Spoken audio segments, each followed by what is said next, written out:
Good evening, ladies and gentlemen. Welcome to another exciting episode of the Paul Brown Show. This evening, my guest will be Mr. Trevor Fuller. He's the Mecklenburg County Commissioner at Large. How you doing there, Mr. Fuller? I'm doing very well. Oh, Good welcome to the you. Paul Brown Show. Well, thank you so much for having me here. Thank you for coming on the show. Yes, sir. Mecklenburg County Commissioner. What inspired you to want to run for that office? Well, Paul, I'm a lawyer by training, and I love to help people, and I am motivated and inspired by serving people, helping those who are the least of these, people who can't speak for themselves. These are the reasons that I ran for office. I also ran to help provide some leadership in our community, and I'm just getting started, but I'm hoping to make some progress. You're doing a great job in your position, so much, sir. Thank you. In your first year on the board, what would you say would be the most challenging positions that has went on?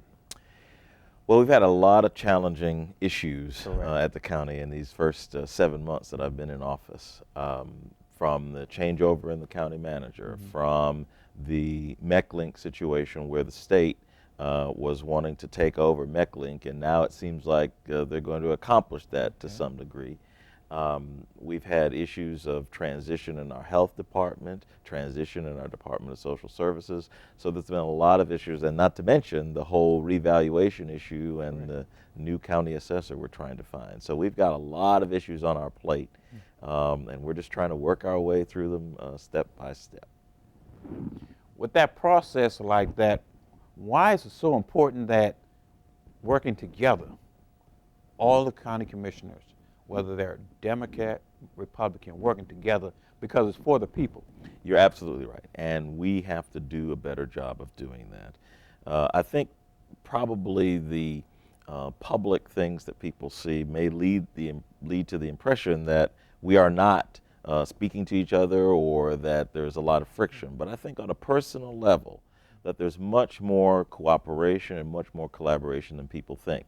So what our job has to be is to reflect that more publicly. Now, we're going to have disputes. Democrats see things differently than Republicans on a lot of issues, but there are many things that we can come together on, and I'm going to make sure that we can continue to try to find that common ground. For example, we had the budget that was just passed, and we had some very spirited debates about what are the priorities of our community. And we and Republicans have a certain view, and Democrats have a somewhat different view. So those are the kinds of debates that we can have, and I hope we continue to have those debates respectfully, and I think we can do that. Why is it so vital that we as citizens come out to the board meeting, and see what's going on, interact, put in some views? Well, I'll tell you that I represent citizens in the whole county. Correct. So it's hard for me personally to be able to touch each and every person. Yes, we have almost 1 million people in our county. So it's hard for me to touch each individual personally. So it's important for folks to come into the commission meetings and to express their views or to send an email. I welcome emails. I welcome phone calls from citizens with their input, with their evaluation of things that we're doing, sometimes complaints, but people are more helpful than it seems sometimes. And so if we hear from the people at our meetings, hear from the people in email, hear from the people in phone calls, I think that's the essence of good government, that we are responsible as representatives to the people who we represent. When and where are the meetings being held for some of the viewers? All right, so most of the time our meetings are twice a month. So the first Tuesday and the third Tuesday of each month, and the meetings begin at 6 o'clock down at the Charlotte Mecklenburg Government Center. In July, we have just one meeting on July 2nd, this coming July 2nd. We will have only one meeting in August, which will be on August 6th. Okay. And then in September, we'll start back on that schedule of meetings twice a month, first and third Tuesdays of the month. I know you're an attorney. Yes, sir. How do you balance the your political lifestyle with being an attorney at law? Because you have your own firm. I do have my own firm, and the kind of practice I have is an employment practice, meaning that I represent either individuals or companies who have employment disputes. So someone was terminated or some other employment dispute. I represent people, most of the time individuals, in those kind of cases. So they take up a lot of time. But What's the name of your law firm? my law firm is the Fuller Law Firm. Okay. And so I've been practicing law for 21 years, and I enjoy serving my clients and continuing to do that. So you asked me about the balance. Correct. So it's one that I'm still working to achieve that equilibrium, because sometimes there's a lot of things going on in the public sphere, and there's only 24 hours in the day. So you wind up getting legal work done later in the day, perhaps, than your government work. But in each situation, I continue to make sure that my clients are very well served. I've been doing that my entire career, and I expect to continue to do that. At the same time, I want to represent the nearly 1 million citizens who work and live in Mecklenburg County, to represent them to the best of my ability as well. So it's an ongoing balance. Correct. That I'm trying to achieve. You're married. Why? You have children as Yes, well. I do.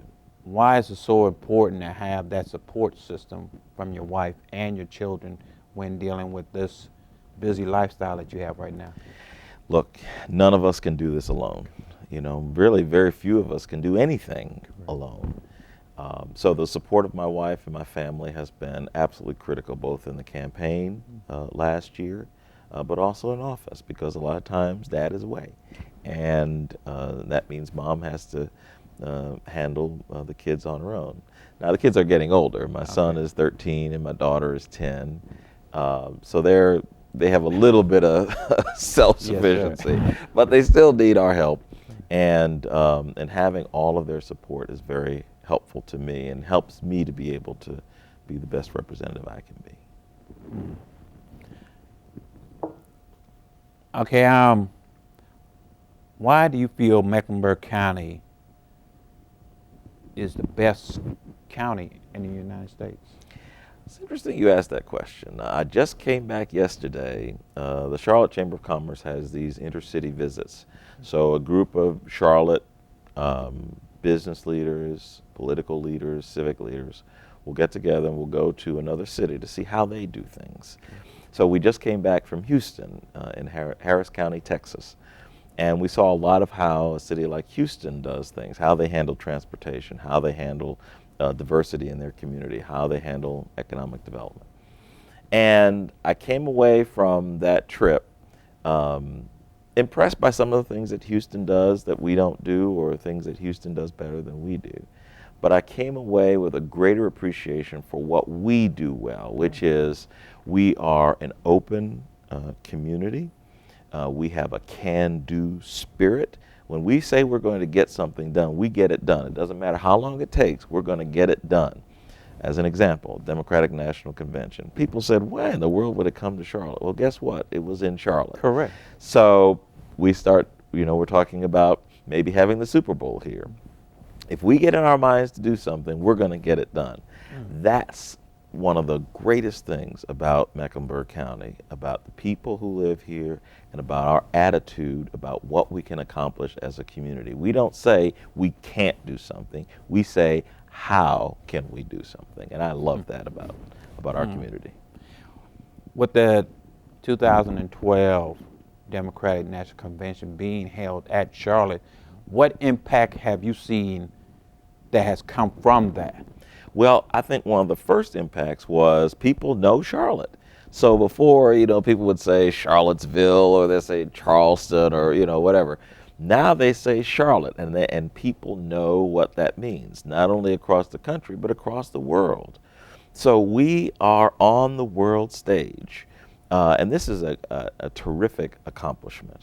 And now what we can do is use that energy to leverage greater recognition, to bring more companies here, to bring more people here, to enrich our quality of life. So I think it showed us that we could do something as big as hosting a political convention, but also we have done a tremendous thing in bringing attention to what we do here and showing the rest of the world the example that we can set for how a community can work together and how a community can build together, and how we can succeed together.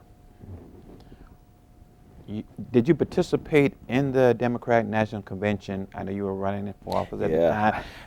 And if so, how did it feel like to be in that type? Because you had a lot of political leaders in one certain area. Sure did. And it was great. It was really exciting. I didn't do as much because I was campaigning. And unfortunately, he didn't find too many voters at the convention itself. He found some. But you won. I mean, you won. Well, I yes, know, sir, you won. But so I was campaigning, so I couldn't do a lot of the events. But the ones I did do, I mean, the energy there was just unbelievable. The way we put on that party, show, whatever you want to call it, when we do it right. So if Charlotte hosts something, we're going to do it right, and I think we did that right. People were able to move around well. Not everything was perfect, of course, but people were able to enjoy themselves. Businesses in Charlotte contributed to welcoming people here. It was great, and I hope we can do something like that again. Maybe even the Republican National Convention.